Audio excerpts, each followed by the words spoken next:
Sirojiddin, O'zbekistonda qonun va qonun hujjatlari qanday ishlab chiqilishini bilasanmi? Yo'q, bilmayman. Unday bo'lsa, sen bilan bugungi birinchi manzilimiz Oliy Majlis Qonunchilik palatasi bo'ladi.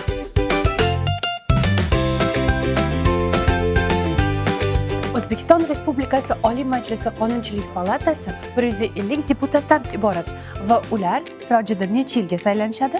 5 yilga. To'g'ri.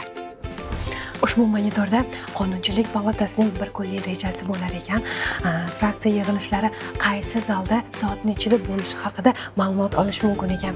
Oliy Majlis Qonunchilik palatasi binosida 10 ga yaqin katta-kichik zallar mavjud. Majlis zallari. Hozir esa mana bu majlis zalida Milliy tiklanish demokratik partiyasining fraksiya yig'ilishi ketyapti ekan. Biz majlisga xalaqit bermaymiz. Muhokamalar juda ham qizg'in. Parlament binosida joylashgan muzey mustaqillik davri haqida hikoya qilar ekan. Sizlarga qiziqmi? Ketdik, Sirojiddin. Ketdik. Muzeyga kirishimiz bilan bizni mana bu burchak e'tiborimizni tortdi. Bu burchakda O'zbekiston Respublikasi Konstitutsiyasini qabul qilish to'g'risidagi qonunning ilk nusxalari hamda O'zbekiston Respublikasi Konstitutsiyasining ham birinchi variantlari saqlanar ekan. Mana buni qara, Sirojiddin. Bundan tashqari bu yerda partiyalar faoliyati, O'zbekiston va parlament tarixidagi muhim voqealar, shu kungacha parlamentda faoliyat yuritgan deputatlar bilan tanishishingiz mumkin. Alisher Navoiy kutubxonasida bo'lganman. Bolalar kutubxonasida bo'lganman. Oliy ta'lim muassasalari va maktab kutubxonasida bo'lganman. Lekin parlament kutubxonasida bo'lmaganmiz. Kiramizmi? Juda ham qiziq. Ketdik. Wow. Ko'pchiligini qara. Qani? Ma'lumotlarga ko'ra, bu yerning kutubxonasida 40 mingdan ziyod ijtimoiy, siyosiy va badiiy adabiyotlar bor ekan. Rahla opa, shu kitoblarni uyga olib kelsa bo'ladimi? Qayoqqa borsang ham nimadir undirib olishga harakat qilasan, Sirojiddin. Ko'rdingmi, Sirojiddin? Qonunchilik palatasi muhokamalardan o'tgan, tayyor bo'lgan qonun loyihalarini Senatga yuboradi. Senatga boramizmi? Albatta boramiz.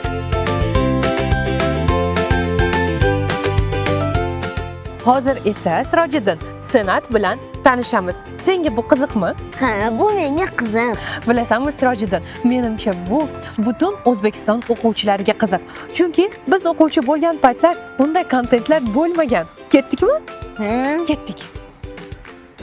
Wow. Chiroyligini qaragan, Sirojiddin. Senat binosida nimalar borligini birma-bir ko'rib, guvohi bo'lamiz. Ketdikmi? Ketdik. Binoning mana shu qismida O'zbekiston tarixi, davlatchiligi, siyosati va diniga bog'liq muhim manbalar joylashgan ekan. Buni qara, temir tuzuklari bor. Yur.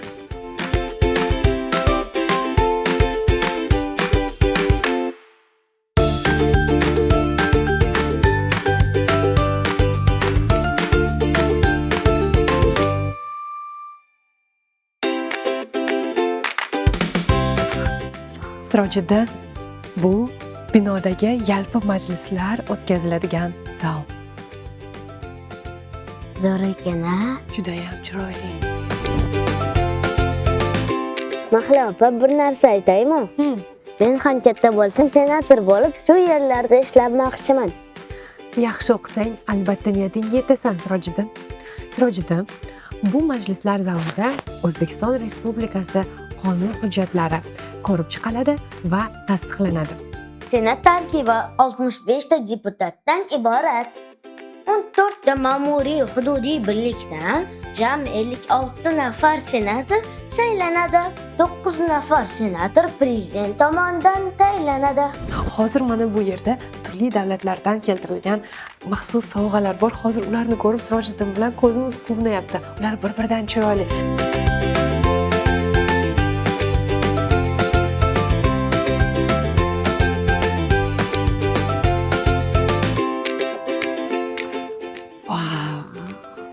Sirojiddin, bu yer Senat kengashi majlislari o'tkaziladigan zal.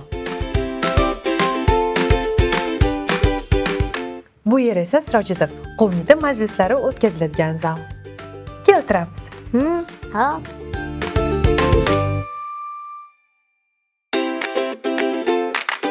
Sirojiddin, bilasan-ku, men qayerga borsam albatta kutubxona topib olaman va bu yerning ham juda ham katta kutubxonasi bor ekan va fayzli, chiroyli. Menga qolsa birinchi bo'lib mana shu yerga kirgan bo'lardim. Yur ko'ramiz kitoblarni.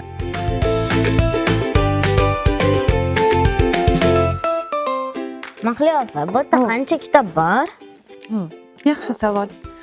Mana kutubxona. Bir qaranglar-chi o'rtoqlar.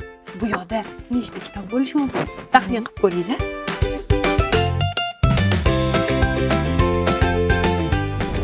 Ishonamizki, yana uzoq yillar davomida bu yerda xalqimiz manfaati va davlatimiz ravnaqi uchun xizmat qiladigan ko'plab qonun hujjatlari imzolanadi. Biz Oliy Majlis Qonunchilik palatasi va Senati haqida sizlarga ma'lumot bera olganimizdan mamnunmiz. Ishonamizki, siz ham xursandsiz. Keyingi mavzularda Ko'rishguncha!